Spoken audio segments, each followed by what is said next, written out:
Good morning, everybody. This is Jacqueline Novogratz, and I'm here every day at 10:30 Eastern Time to read excerpts from my new book, Manifesto for a Moral Revolution, until May 26th, except on weekends. And as I've said, I wrote this book after 35 years of doing this work because it is so clear to me and to everyone around that our current systems are no longer working, but we've yet to reimagine with what to replace them. And that the set of skills needed for a world that is truly as complex and interdependent as ours, the 21st century, are different from those of the last. We need to embrace nuance. We need to hold tensions. We need to reclaim some of the language that we've been using.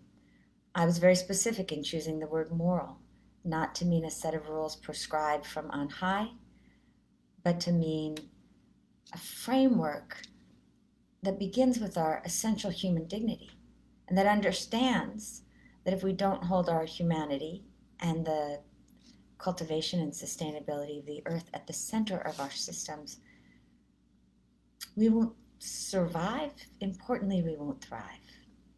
And so I've talked about a number of these skills, which I actually believe are very hard skills, not soft skills. Skills like listening, moral imagination.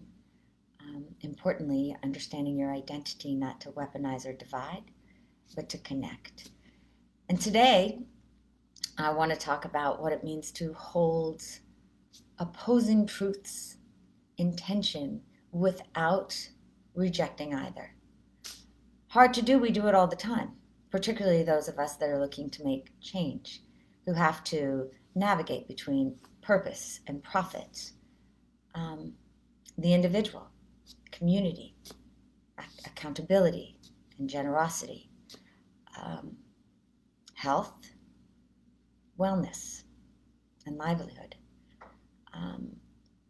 The moral decisions that we make are not for the easy times where we can stand with a real sense of righteousness, but they are for the difficult times where we often are choosing between two fraught options. So I'm going to read actually two excerpts from chapter 7, Holding Opposing Values in Tension. And as I do, think about any questions you might have and put them in the chat, and I'll do my best to answer them. I would be happy to give you money if you promise to build 5 million houses, but 500? The wealthy venture capitalist spoke with an almost comic level of disbelief. Can't you be a little more audacious? It was 2004, and I had traveled to Palo Alto, California, to an office on Sand Hill Road, the storied Main Street of Silicon Valley. I sat in a large glass room across from a man with a mien of certainty and the insistent mannerisms of someone for whom time is definitely money. The venture capitalist had made $1 gazillion betting big in fast-paced technology startups, a few of which had created billionaires, at least on paper, seemingly overnight. The irony that I was there to pitch the idea of patient capital to this person was not lost on me. Patient capital, I said, is an approach to early stage investments in entrepreneurs who are stepping in where markets and governments have failed the poor.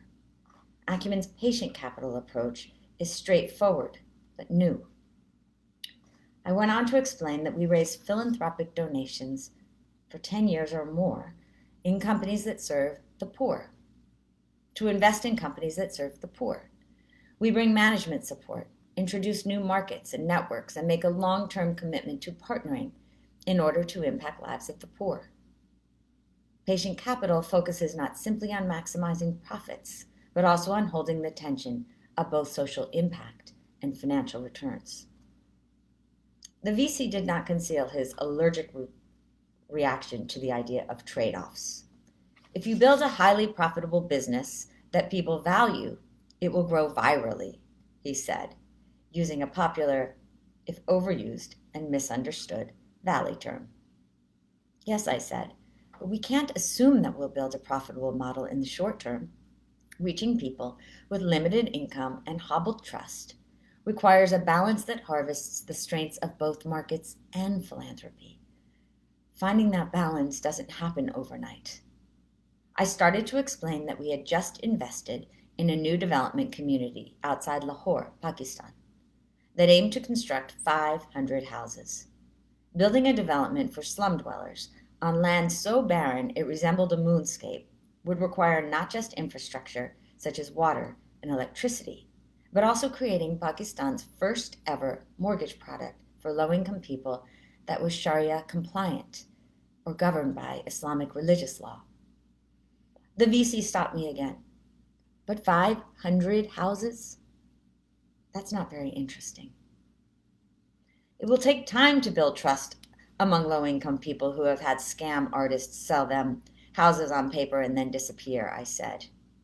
As in most developing countries, Pakistan's urban poor tend to live in large informal settlements, slum settlements on the outskirts of town, with little or no government infrastructure. It took time to navigate the bureaucracy and corruption endemic to low-income housing everywhere. And the product had to be priced so that people who paid $40 or $50 per month in rent could afford to buy a house. I could hear myself growing defensive. Something in the VC's manner made me feel rushed and inarticulate. I was clearly failing to persuade him. I still don't understand why you're thinking so small, said the VC. This is the problem with social enterprise. You work at the margins without really changing anything. He said he might be interested in 5 million houses. But 500 houses, he repeated? Why even bother? Now it was my turn to be frustrated. Hadn't the VC heard the challenges I just described? By then I'd spent more than 20 years trying to make change in low-income communities and understood the complex ground realities that made solving poverty so challenging. When you are investing in a technology platform, companies such as Google or Amazon, yes, you can reach millions of people seemingly overnight. But housing for the poor? If it were that easy, there wouldn't be a 7 million housing unit shortfall in Pakistan. Today, the number's closer to 10 million. Why even bother? I responded. Because if you don't bother, we're stuck with the status quo, and that isn't working for the people who most need change. I repeated the reasons we needed to be both patient and urgent. We will be audacious, I said, as soon as we have a model that can grow to scale. Creating that model requires innovating in unknown territory. The VC was unconvinced. He passed on the opportunity. My conundrum was one common to anyone introducing a new approach to solving old problems.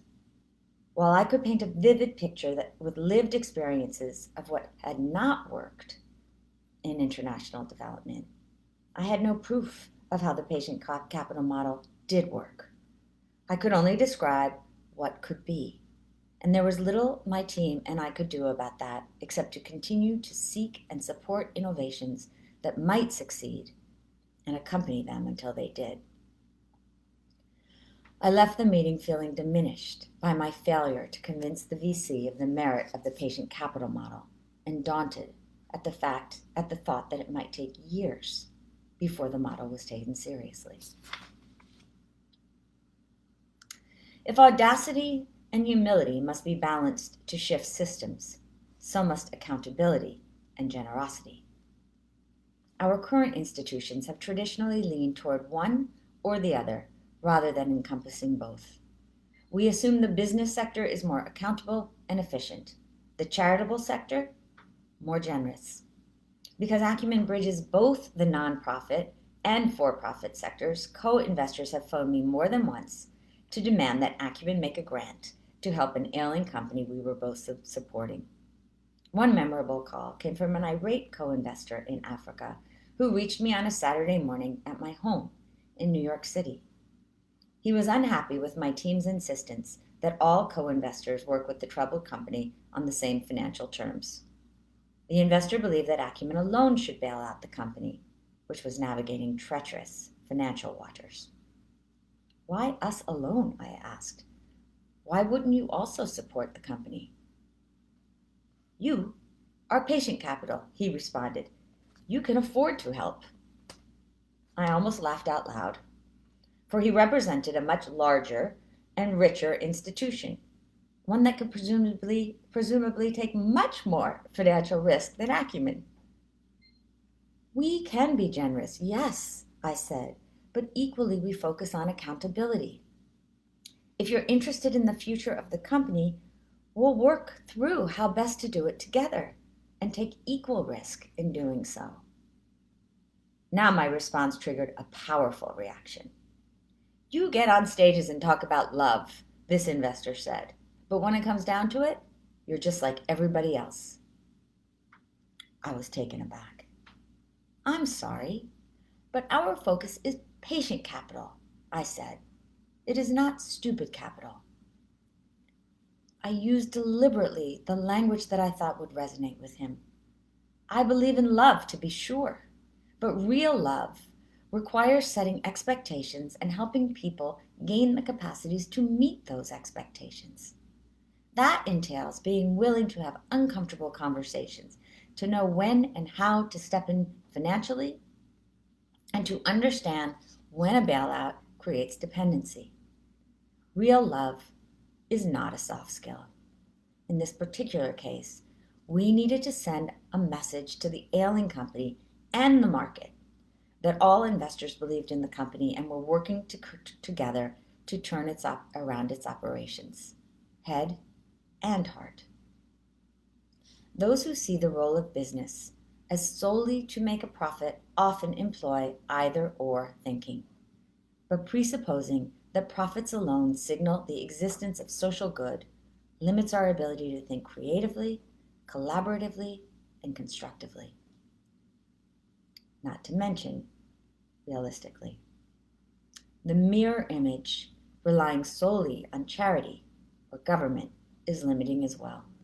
In a world of interdependence, we will flourish only if we move to both and thinking, integrating purpose and profit, generosity and community, and accountability, the community and the individual. Holding on to both and thinking requires sustained effort. It is much easier to focus on profit alone, or to ignore financial discipline and throw money where your heartstrings tug you. But if you're looking for easy solutions, you probably will not realize substantive change. In 1527, the Italian philosopher Niccolo Machiavelli wrote about the tensions between leading with love and fear, two proxies for generosity and accountability. While Machiavelli's prince preferred fear, young leaders often tell me that they would rather lead with love.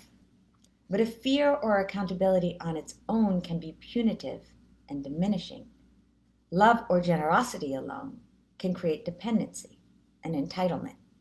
With both, progress hangs in the balance.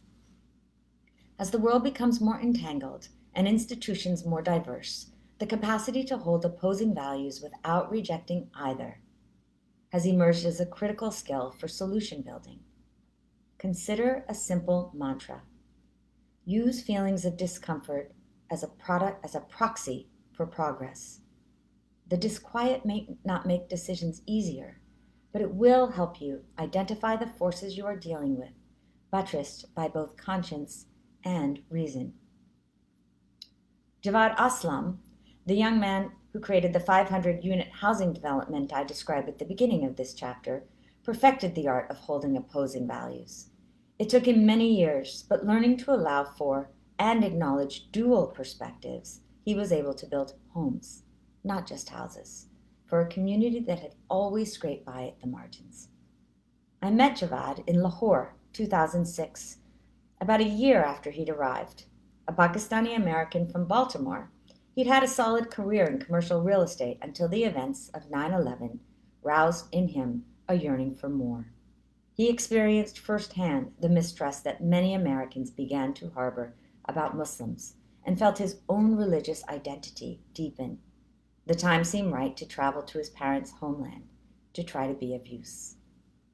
Once in Pakistan, Javad apprenticed with Taslim Siddiqui, one of the nation's gurus of affordable housing, who offered him the chance to lead a project called Saiban. In order to sustain itself, the Saiban housing development needed to be profitable. From the beginning, Javad was more interested in building community than merely constructing physical pieces of property. All people would be welcome as potential homeowners, provided they were there to live and actively participate in the community.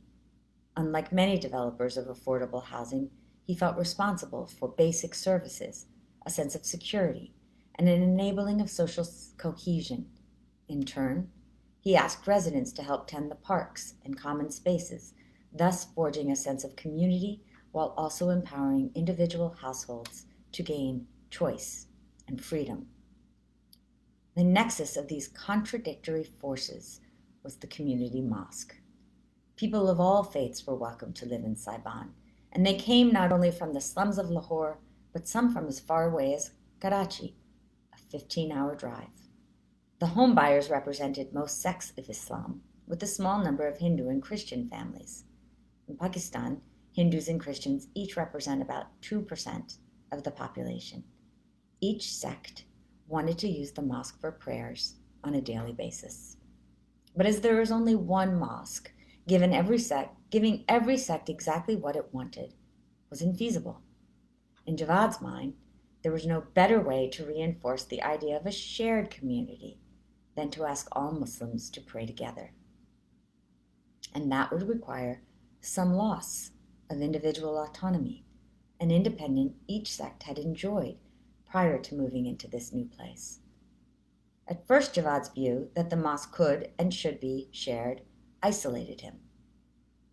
Few agreed with him. In modern Pakistan, it is unusual to see mosques filled with Muslim worshippers of different sects. A Christian corollary would be Catholics and various branches of Protestants attending the same Sunday service. But Javad conceived his seemingly radical idea as a chance to renew values of community within the context of modern diversity. Moreover, there was a precedent in Pakistan for sharing a mosque. Until the early 70s, diverse members of a community would gather together in the local mosque each week to pray, whether they were Deobandi or Balravi, both Sunni sects, or even members of a Shia sect. Rather than capitulate to the modern tendency to want only what is good for ourselves, Javad insistently argued for what was best for everyone. He carried this idea of the commons in tension with his commitment to encouraging each family to build their own house in whatever style suited them. While the residents appreciated the freedom to reflect their individuality in the homes they built, many residents disliked the idea that they would have to share the most sacred time of each day with people whose traditions diverged, however slightly, from their own. Month after month, Javad negotiated, cajoled, and arbitrated among the competing sects. There were times when we had to stop meetings altogether because people became physical, he remembers. Residents wanted to feel comfortable and safe with their own. Still, he never lost sight of his fundamental objective, a peaceful, diverse community that would ultimately reinforce a sense of belonging. Finally, after more than a year, Javad and the elders came to an agreement. The community elected a highly respected imam who led daily prayers as all sects sat and prayed together. Finding and maintaining the right balance between the individual and community, freedom and belonging, competition and collaboration requires moral leadership precisely because that balance can be discovered only by inviting constructive conflict for the betterment of the whole. Done correctly, efforts like Javad's can serve as a model for new social infrastructure with the potential to bring out the best in people, asking each of us to manage the inevitable inherent tensions required to live in community where all are valued.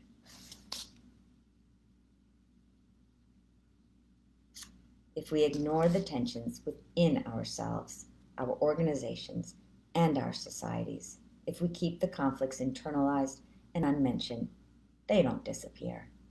Instead, as soon as we begin navigating complex issues and decisions across lines of difference, those conflicts become exacerbated. The key is to recognize and give voice to the tensions in ways that both sides of the debate can hear, a sometimes thankless task, to be sure, yet fundamental to the practice of moral leadership. So it's an intense story that we've lived now with Javad for many, many years. And it's so important because I watched this whole episode continue to play out. Right now we're at a moment where some people are crying freedom. I get to decide what I want to do. But freedom doesn't exist without constraint. The individual can only be as healthy in a community when we are talking about something like the coronavirus. And we have to learn to navigate these tensions, as painful as they are, and not stand with certainty on one side of a pole or the other. Holding values in tension. So I'm seeing if there's anyone who has a question for me. I have lots of good mornings.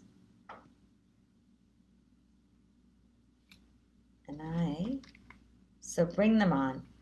Okay, here's one. How do we help leaders be less divisive and learn how to navigate those tensions? You know, my last chapter was about practicing courage. I think we have to practice this navigation. The most important skill that I've learned is recognizing that when we come to hold these truths, there's great value for each of us in that truth, and increasingly in our divided world, those truths often come with a deep sense of our identity. And so if my identity stands on this value of freedom, it's important for the other side to recognize that there's great truth in that. We all want freedom. And so to see the other person, sometimes you can't see a whole truth in what they're saying, so see a partial truth, even a tiny truth.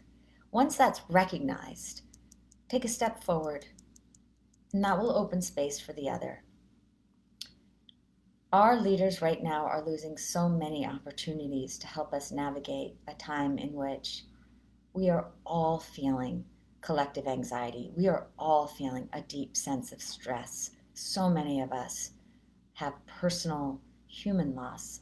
All of us have had losses. And so to recognize that before then proclaiming what you know as right, as if that will assume the other side is wrong.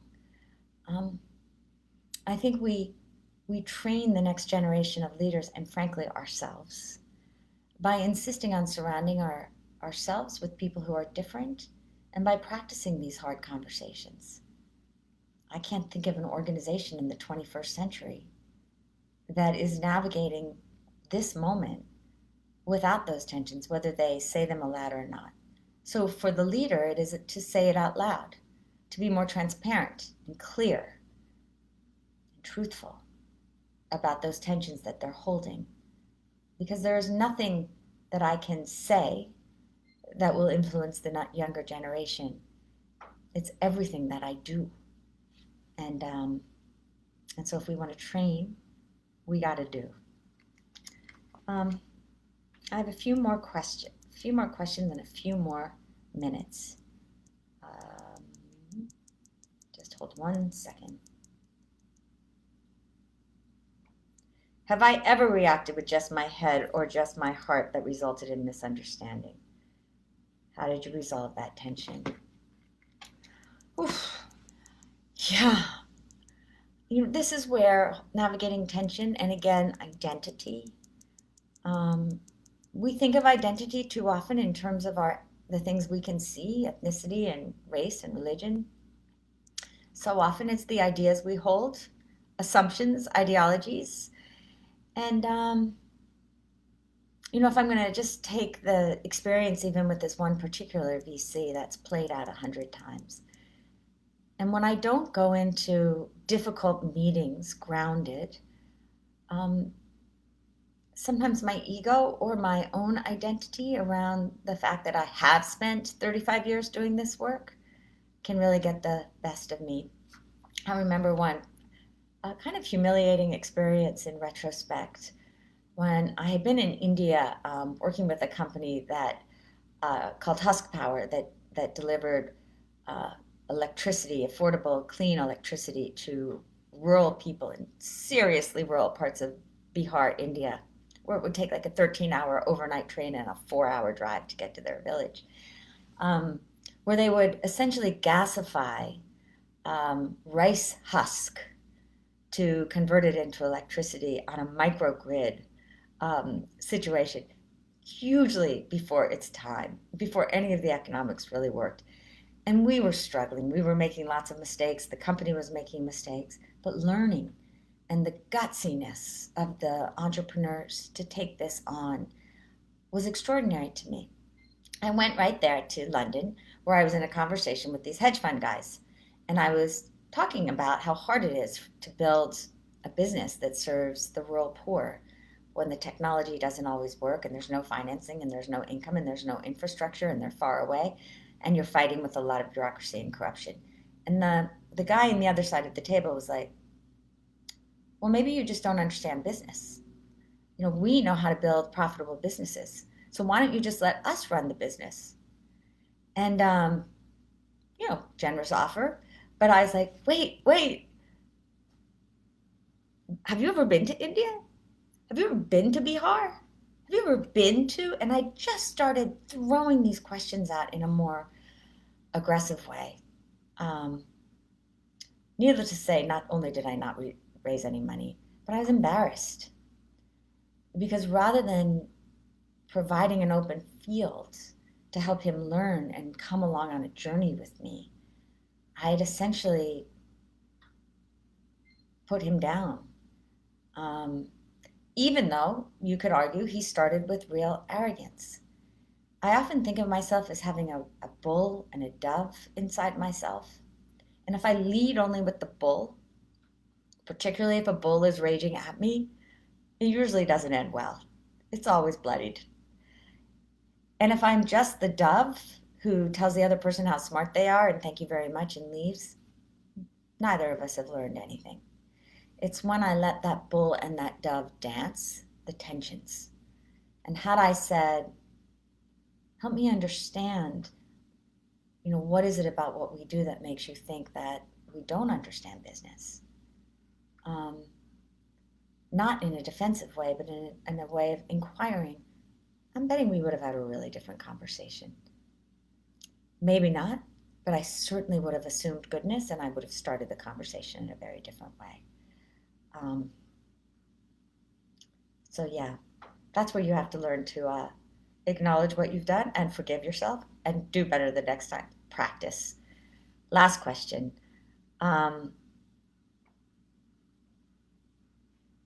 In your experience, has the defense of the patient capital model increased or decreased over Acumen's life? Thanks, Minayo. I'll tell you, there's been nothing like coronavirus crisis to accelerate so many of the conversations that used to be really hard and make them much more mainstream and much more a possibility. This moment in our shared history in every country on the planet is showing us that if we do not create solutions that integrate and include the poor and the vulnerable, we will not solve our problems. That if we simply stand with ideology that this is the role of government or the private sector, we will not solve our problems. And importantly, if we see investing only as the end in and of itself to make money, then we will lose a critical tool to use investment as a means to solve some of our most fundamental problems.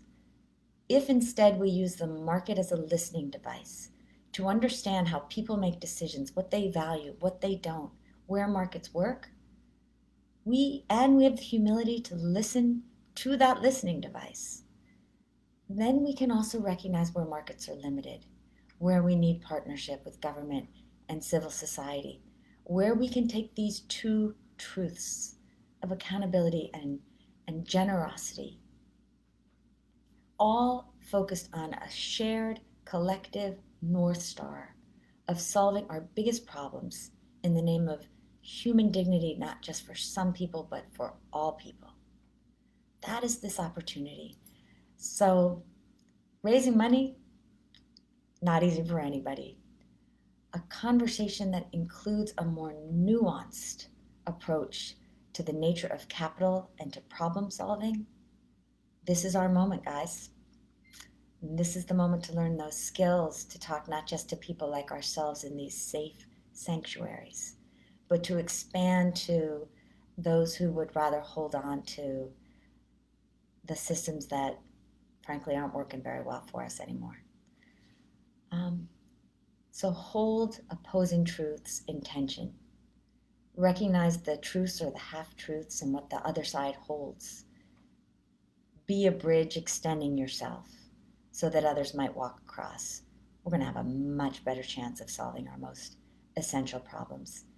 And thank you so much for showing up, for listening, and send me your ideas, send me your feedback, and I can't wait for tomorrow. Have a great one.